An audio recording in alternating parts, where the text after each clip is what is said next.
welcome. Today on our Chat and Sip event, I've got the Stefan Sittig, choreographer, director, performer, and many other things. Hi, Stefan, how are you? I'm doing good. Better now. Excellent. I'm so glad that we got our technical difficulties out of the way, and it looks like we are, in fact, live, which is excellent. Yes, we're Uh, live. Hello, everyone. Yes.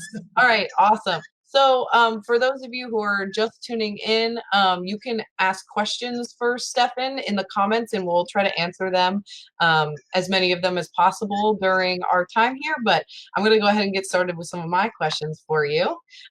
First of all, what are you drinking tonight? Yes. I'm told it's a Paloma. Excellent. And that has It's grapefruit in delicious. it, right? Yes, grapefruit and other things. It's delicious.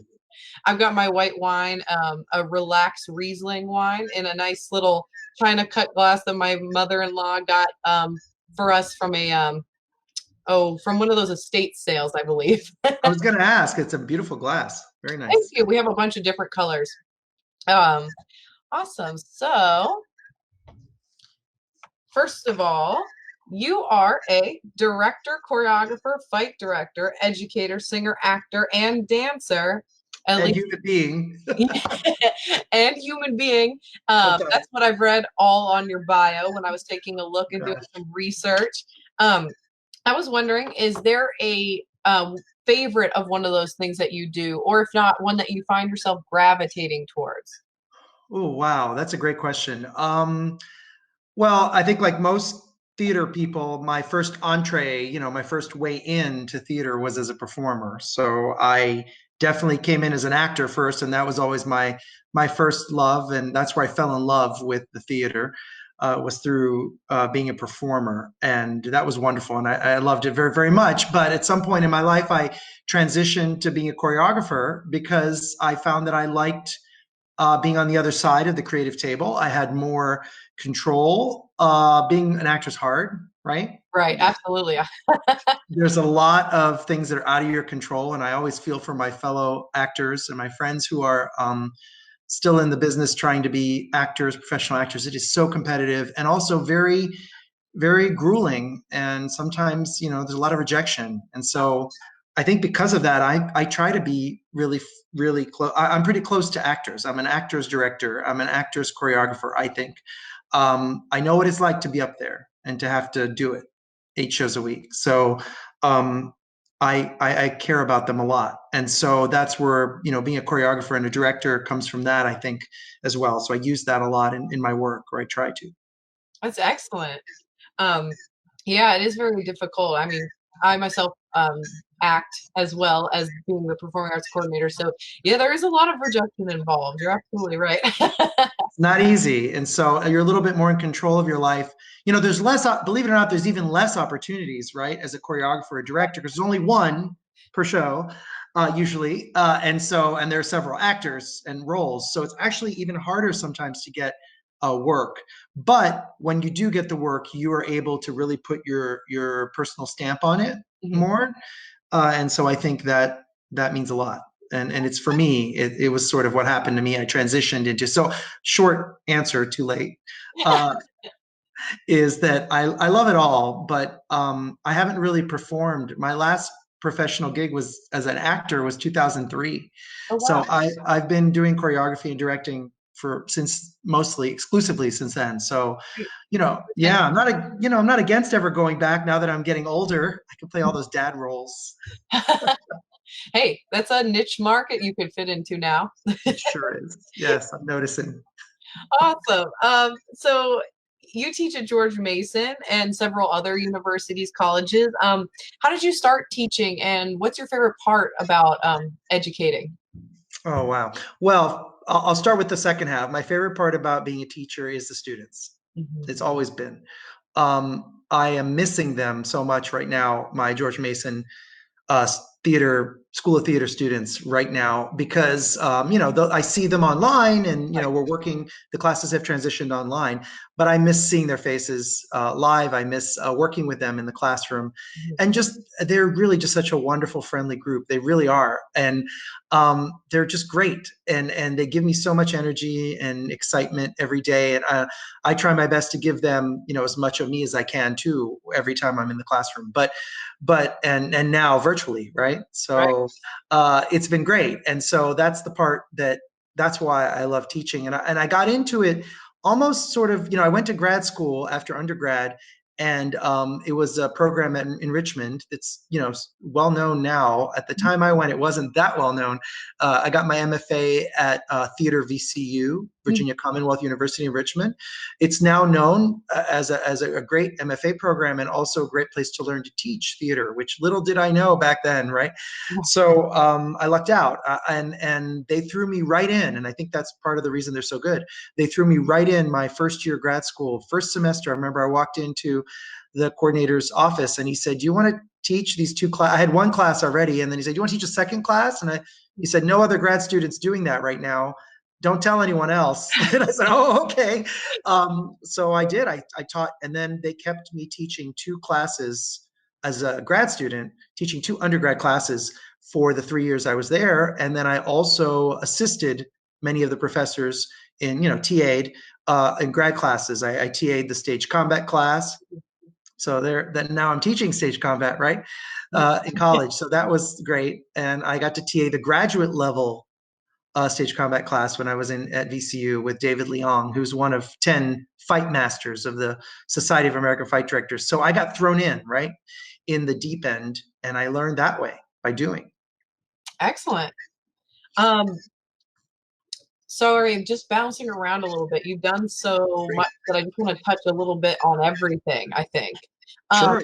if there is one show in your time doing directing or choreographing that stands out to you, which one is it and why?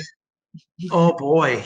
Wow. That's such a cruel question. It's like picking your favorite child, right? Absolutely. Um, I'd say as a director, choreographer, my favorite show was doing Anything Goes, directing and choreographing Anything Goes at LTA, the Little Theater of Alexandria.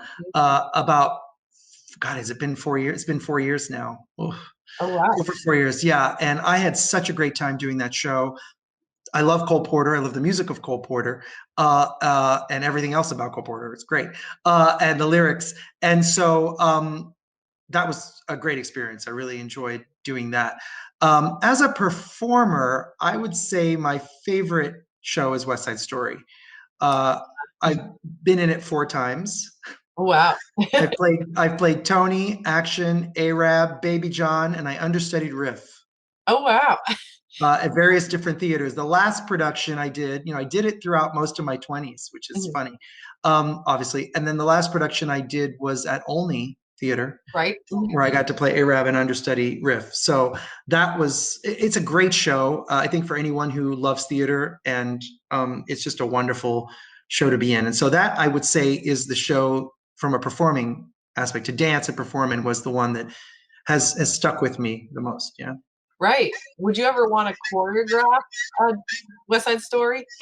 I did in 2000, and God, I forget the year now. The summer right after Anything Goes that I was just talking about at LTA. Oh, LTA did West Side Story, so it's community theater, but LTA is a wonderful oh yeah. community theater, as you know, and the values, the production values, and the technical parts of it are so professional, like that it really is, and the quality of the talent. It attracts really high level talent. So we did a production of West Side Story there, directed by Susan Devine, in the summer of 2016, which was just fantastic and so much fun. And I got to do the fights and the dances for that. So that was a lot of fun. Well, that's so exciting. And exhausting in a good way. That's excellent. So I wanted to talk about two main things today. Your work on Edwin Drood, and when you will be choreographing Drowsy Chaperone. Yes, Edwin Drood, for those of us who are just tuning in, Edwin Drood is a production that was supposed to air in March. Obviously, it did not happen, but it will be pushed, hopefully, to next season, which starts in September. We're not sure when in that season it's gonna fall. Sure. You know, just gotta hopefully the stars will align and everyone who worked on the show will get to come back to it. Um, and I also want to talk a little bit about your new podcast that you've released. All right. Um, but first, let's talk a little bit about Edwin Drood. So how did you sort of fall into becoming the choreographer for Edwin Drood at Workhouse?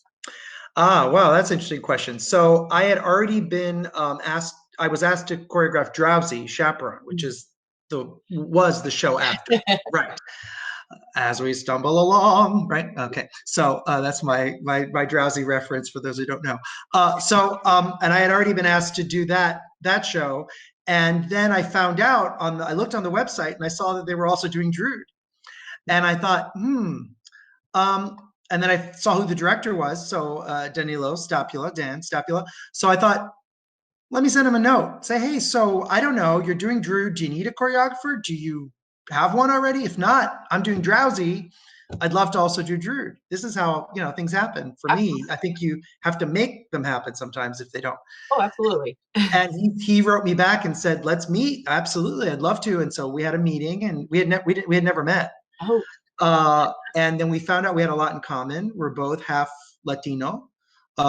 He's half Colombian and I'm half Uruguayan. So it was a wonderful way to meet and talk. And we had a great coffee chat. And then here I am. And, when you mentioned about Drood, I choreographed Drood, all of it. It's in the can, as I like to say. I told, it's like the film industry. They do films and then a year later they release them, right? Right. That's how it felt. So, yeah, we actually got to up until Tech Week. We were about to go into Tech, right? When it all happened, sadly, and we had to postpone. So hopefully it does get done. I'm hoping, and I know Joey and everyone at Workhouse is trying so hard to make those things happen, but they depend on so many different schedules, and it's a nightmare. My heart goes out to all of you that are working in theater administration right now. It is so difficult. So whatever happens. Yes, absolutely. So just want to take a quick pause just so I can reintroduce ourselves to anybody who's just popping in. I'm Liz Colandene. I'm the performing art coordinator at Workhouse Art Center, and I am joined today by Stefan Sittig, a choreographer, director, actor, performer, educator, so many things. It's great to be able to just keep saying words. Paloma drinker. Paloma drinker. And today he's talking a little bit about his work on Edwin Drood and how he is going to be hopefully working on Drowsy when that gets rescheduled, and also about his new podcast. If you guys have any questions for him, you can pop them in the chat. I could talk to him forever because there's so much to talk about. So if you don't have questions, that's fine, but please ask anything that's burning in your head. So I wanted to ask about how you begin your creative process, especially with Edwin Drood. How did you sort of start that process? Well, interestingly enough, for me, I started doing some research on the show, right? First of all, the script. I always start with the script. So read the script, listen to the music, big time, right? So I'm a very music-driven person, always have been. And so and actually, I think that's always been, that's why I do musicals, because it's not that I love theater, but it's music and theater together that I really seem to gravitate towards. And so musicals are it, that's what I like. And so I read the script. I was familiar with Drood, with the Mystery of Edwin Drood. It was a show I knew because I'm a child of the 80s. So it had come out originally in the 80s on Broadway. And it intrigued me because it was choreographed originally by someone from Argentina, Graciela Daniel, who is from my mother's part of the world. Argentina and Uruguay are neighbor countries, and they're right across a river, so to speak, from each other, the Rio de la Plata, and they have a lot of cultural similarities. Very, very similar food, music, the tango, and a lot of things that are very similar in the way people live. So I knew about Graciela Danielle, and I knew that she had been a Fosse and a Michael Bennett dancer. She was in a chorus line. She was the original Hunyak in Chicago on Oh, Broadway in the 70s, right? For right. Bob Fosse. And she was Latina. So I thought, wow, this is interesting. So I certainly watched any kind of video footage I could get my hands on. I don't always do that, but for this particular show, I thought it was important to understand. It's a show within a show, and if Dan were here, he would tell you, that it's a group of actors putting on a show, right? That's how they've. So when you say you're doing a musical based on a Dickens book that was unfinished, people kind of go, Mm-hmm. what, Dickens musical? So you have to really explain to them, yes, but it's the music's really a takeoff, and it's the group, the show within the show. That's the thing. So I had to look at the period, of course. So look at the late 1800s and look at that time period in England, and the costumes obviously reflect that, right? And the set, and some of the music. There's that English music hall kind of approach. So I definitely use that. And then I always infuse sort of my own touches here and there and my own way of I like to say sometimes I'm like a museum curator. I I curate. No, but I mean I create the choreography, but I also have to create the ambiance, the feel, Mm-hmm. for the show, and it's a mysterious show, hence the title, Mystery of Adventure. So I tried to infuse that in the choreography. We added even a little bit extra. Dan allowed me to, and Dan was inspiring in many ways to get me to do um, a longer piece for one of the numbers that was included in the revival. So that they did in 2012, I think it was, on Broadway with Alison Block and all Mm-hmm. those people, Cheetah Rivera. Yeah. Um, Mm-hmm. so we added a bit more dancing even than probably some productions do. So, and we had a wonderful, it's still there, it's in the can. We have an opium ballet that is there in the middle of the show in Act One, and we had some room to play with that, to do some fun movement stuff in there that may not be done in other productions. So I hope we can still show it to audiences, and I hope people will come see it, because I think it's going to be really exciting in the workout space. Excellent. That's awesome. Um, so going to Edwin, or not Edwin Drood, leaving Edwin Drood aside for a moment, what Sure. are you most excited for choreographing Drowsy Chaperone? Drowsy Chaperone. Okay, so here's the thing. I walked in. I went to see that show on Broadway in 2006, and it was one of those shows that I walked in completely blind. I had no idea what it was. I said, "Oh, the name's appealing. I'm not quite sure what it's about. I have a night. Let's go." So I went. And I was in New York for a good friend of mine's wedding, so it was the night before, so I had some time. Uh, Walked in and was completely blown away by the show. It's such a love letter to what we do. It's such a love letter to musical theater, without being so blatantly, but and it also still is appealing to anyone who's coming from the outside, right, world. And I just, it's such a great show.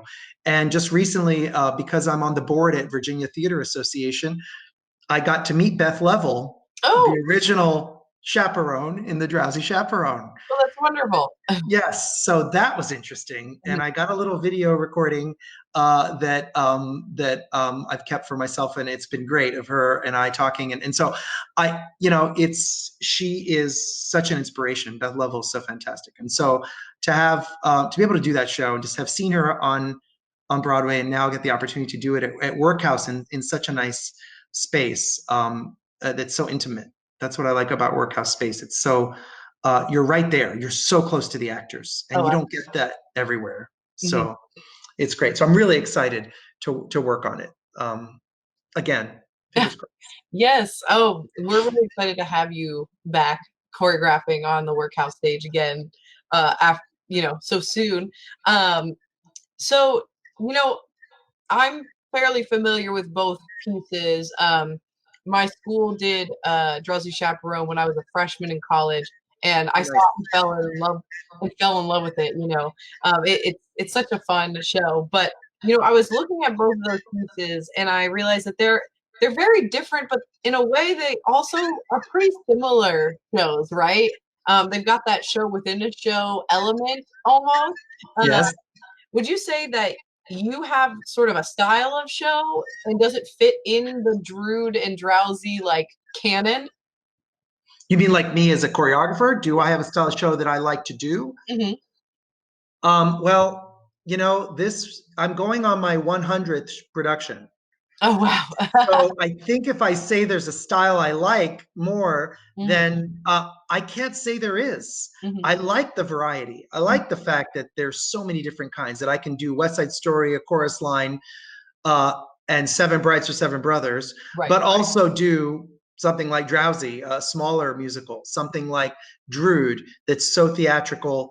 And I tend to like, to be honest, I tend to like the shows that don't have a lot of preconceived notions or expectations attached to them. Those Right. are my favorite as a choreographer because I can make my own world. Right. You You have know, more freedom, right? yes, I'm sure you've heard that before from other choreographers. So, because I think when you do, and I have done a lot of the chestnuts. When you've done a lot of the classic shows, Hmm. like a chorus line, like West Side Story, there's certain things in there that you have to have.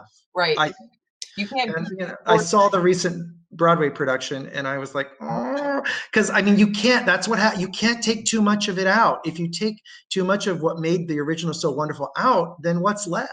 Right, right. Like so, for instance, a chorus line, you need to have that audition number in the beginning. You A just have. 5, 6, 7, 8. Right, right. Yes. Oh. Yes, absolutely. And when I did that show years ago, a chorus line, I changed the choreography a little. I Ooh. had to because you work within the constraints of the space you have within the actors' Mm-hmm. inventory of skills of what they can and can't do. And I changed it, but I still retain. I don't think people, unless you knew it by heart, you didn't really know that I had changed it that much. It was still in the same style. So a nod to Michael Bennett for chorus line, and then same with a Fosse. I guess when I first started choreographing, Fosse was my jam. That's what I did mostly. Right. Fosse, Fosse, Fosse all the time. And then I realized that I was like choreographing shows that weren't Fosse shows and like putting Fosse stuff in them, and thought, now wait a minute. So now I love opportunities to do shows that are not Fosse at all, Mhm. because that really stretches so I guess I like to do shows like I got to do Flora the Red Menace at First Ooh, Stage years ago, not that long, 2012.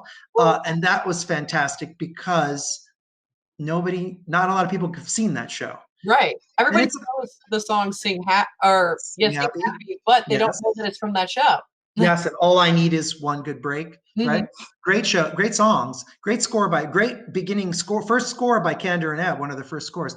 But and it was so great to be able to do it in that small space at First Stage. And again, working with Susan Devine, again, who I worked with in West Side, um, we had to really take that show apart and put it back together because it's a problem show. The book has got issues, and it's not perfect, and who is and what is. Right. But it was so perfect for me to be able to inject my own stuff into, my own style into that show. And so that was a lot of fun. I really, really enjoyed doing that. So whenever I can do that, I like that. Awesome. All right. Let's talk a little bit about your podcast before Ah, we're yes. finished here today. So you started a new podcast. Would you mind Sure. telling us, what it's called and where we can Sure. listen to it? Sure. So it's on Podbean, which is a podcast, platform. And you have to download the Podbean app. But if you go right to the link, I put it on my Facebook page all the time. So it's a weekly series. It's called American Theater Artists Online. During this whole COVID-19 thing, I was sitting at home and doing all my work online and missing being in rehearsal, missing being around actors, missing talking to people like you who are in the business. And on the phone it's okay, and online it's okay, but I wanted to be able and years ago, 5 years ago, 6 years ago, I had said to myself, oh, I want to do a podcast and interview theater people. Well, everyone has a podcast, right? So a lot of people. So I kind of, one thing led to another, and I'm not super technology savvy all the time. So I thought, well, this was the opportunity. It happened. So American Theater Artists Online on Podbean, and we do an hour, about 45 minutes to an hour of a audio only, right, podcast once a week. I've been doing it once a week. I'm now on my fifth interview every Sunday night. I do it, and I usually post it Sunday night, early Monday. And believe it or not, I've already gotten some pretty interesting people, right? Pretty amazing people. Have you looked at the list? I did actually took a listen to your first two, and I was impressed with the lineup. Yeah, and now last week, I got to do, week before last, I got to talk to Linda Lavin, Oh, Tony, and Golden Globe winner Linda Lavin, who was on the sitcom Alice for 9 years. that's That awesome. was a treat. Yeah, I grew up with that show on CBS.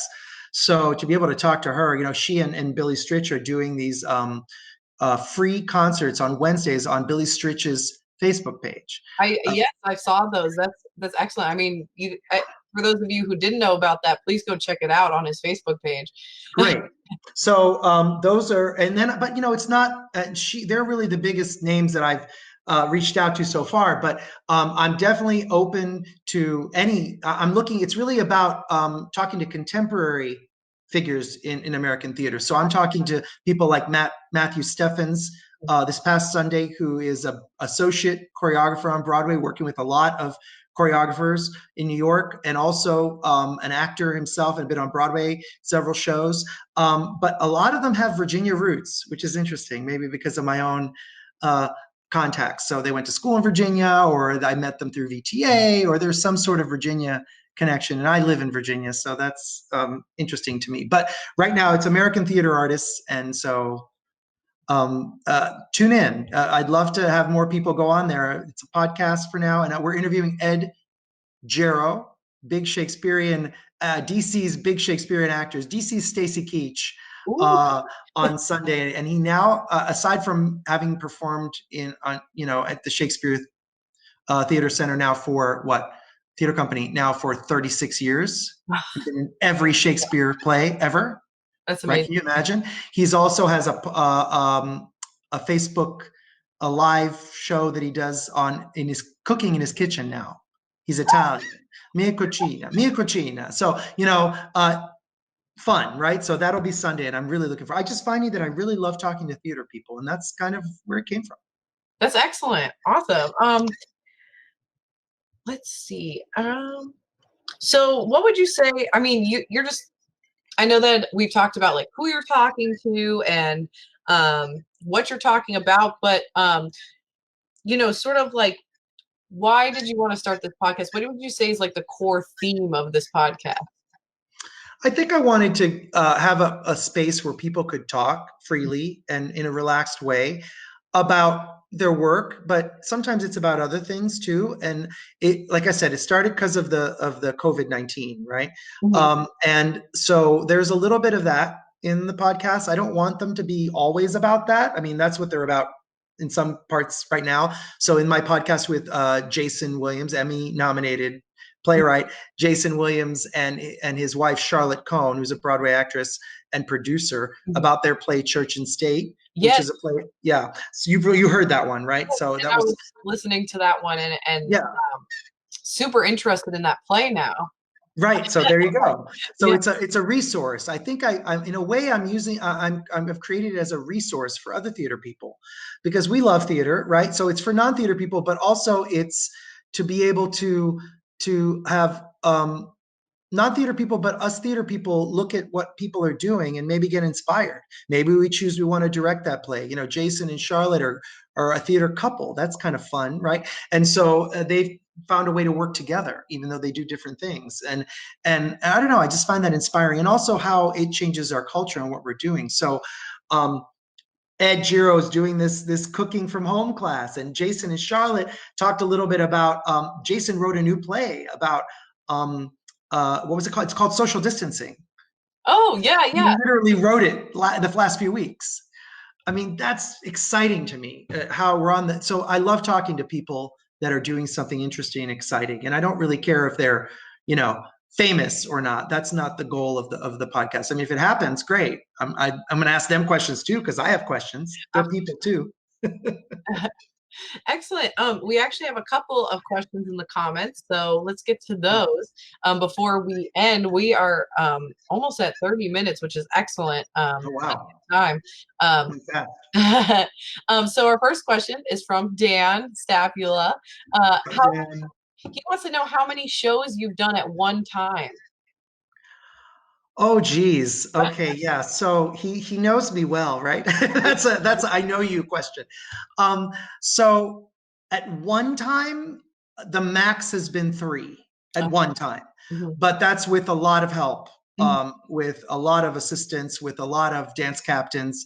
And a shout out to my dance captains. I see Ariel. Something. Hi, Ariel, on the Ariel Crage. So I've over the years, I love working with others, and so I hate to be in a room alone. So a lot of times, I will recruit a lot of my students, my former dancers, people who show interest, and so I have my own associate choreographer, assistant choreographers, dance captains who help me put it all together and help me remember stuff.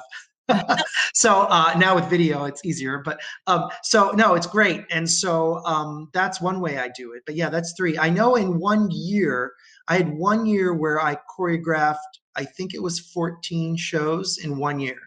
That's incredible. And that was 2003. And the weird thing is that I didn't get to see like 3 of them. I never saw them. So I got up until tech, but never got to actually see the show with an audience. That's crazy. Wow. So we're not at that level anymore. I'm not doing that much anymore. 4 to 8 shows a year is max. Right. So. I mean, 8 shows alone in a year is stressful. Yeah, I love it. It's never stressful for me. It really isn't. The creating of it is never stressful. Tech is stressful for everyone. Right. But I love tech too in its own ways. Things start to develop, right? Absolutely. Yeah, it's where everything comes together. Exactly. So another question from Priscilla Stapula. Have you ever had a costume that interfered with your choreography? I guess she means choreographer, but personally, no. Yeah. Well, here's the weird thing. It's interesting Priscilla asked me that question because, and Priscilla's costume designer for Drood. And so while we got close to tech, we didn't quite get there.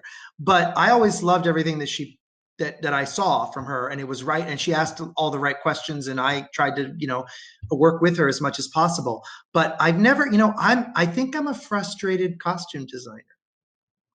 And funnily enough, the person in undergrad who inspired me the most, the faculty member, was Gwyneth West, who was the head of costume design at the University of Virginia. She was the one that first looked at me and said, "You're a director. You're a choreographer. You're not an actor."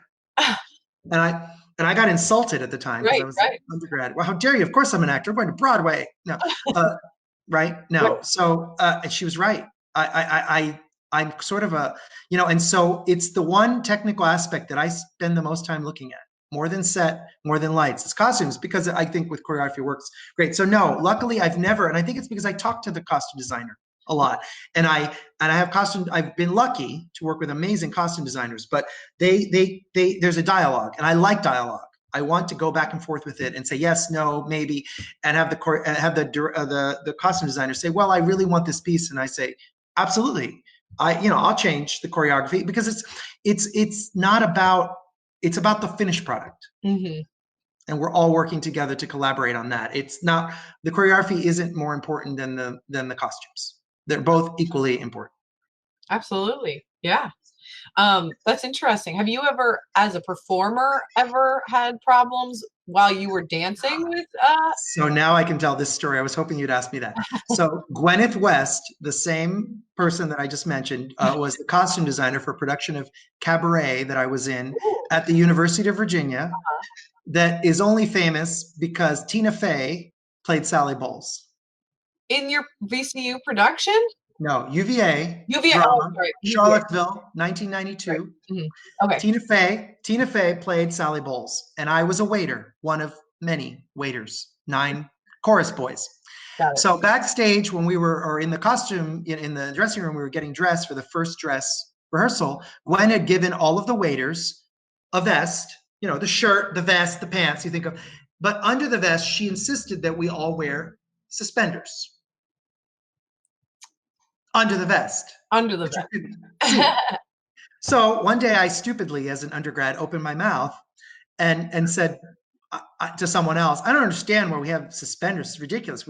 Vest is plenty. Why do I have to also put on suspenders and I have to have someone help me put them on? But, you know, and then I realized during the show, dancing, that the suspenders gave me everything I needed, holding a tray and tightening everything up, right, as a dancer.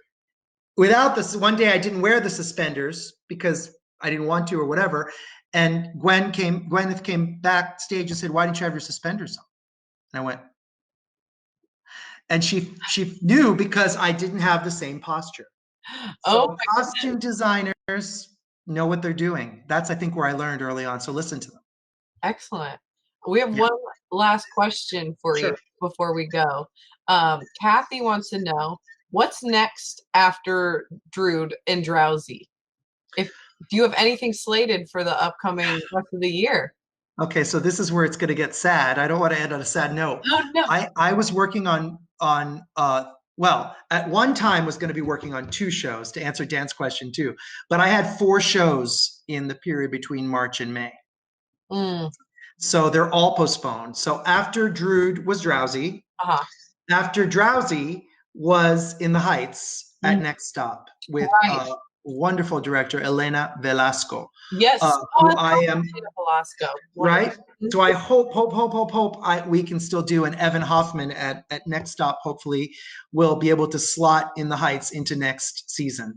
And if he does, then fingers crossed, we're all still on board and we can retain that. But we were starting rehearsals for that till April. Right. But I had started rehearsals and I'd choreographed one period dance for a production of Pride and Prejudice at Silver Spring Stage. Okay. With directed by Madeline Smith, who's fantastic as well. So one thing I just want to say out there, I've had so many wonderful opportunities to work with amazing female directors in the last couple of years, and women are finally getting more of their due in theater, and thank you, and I think it's time. And I love working with female directors. I love male directors too, but female directors I gel with so much. So thank you to all of them. And it's been great. So those were the projects that I had. I had a few others. I have one that I can't talk about at LTA in January of 2021. But it opens January 2021. But we were supposed to start rehearsals in October. All I can say, and this I'm allowed to say, is that it's a set in Greece and it's a 70s pop music show. That's all I'm going to say. Oh, I wonder what that could be. Oh, who knows? Mamma mia. Oh, well, thank you, Stefan, for being here today with me. You were wonderful to talk to. We talked 40 minutes away. Wow. I love that. Thank you, Liz. Yeah, so you have a great night and a great rest of your quarantine. Hopefully the end is sooner rather than later. Right? I hope so too, especially for us in the theater, right? And I hope one day I get to work with you. It would be really excellent. I hope so too, Liz. Thank you. This has been great. Yeah, you have a good one. You too. Take care. All right. Oh, yes. And before I turn this off, I just wanted to let everyone know who's watching that we will have, I will post the links to Stefan's podcast as well as his website in the chat. And I'll also send a link to, we have a GoFundMe going on at Workhouse. You know, we are a nonprofit organization, so every little bit helps. If you guys are so inclined to donate, please do. It also goes to help paying our performers and wonderful people like Stefan. So. All right. Yes, please donate. Please give. All right. Bye, everybody. Thank you. Bye-bye.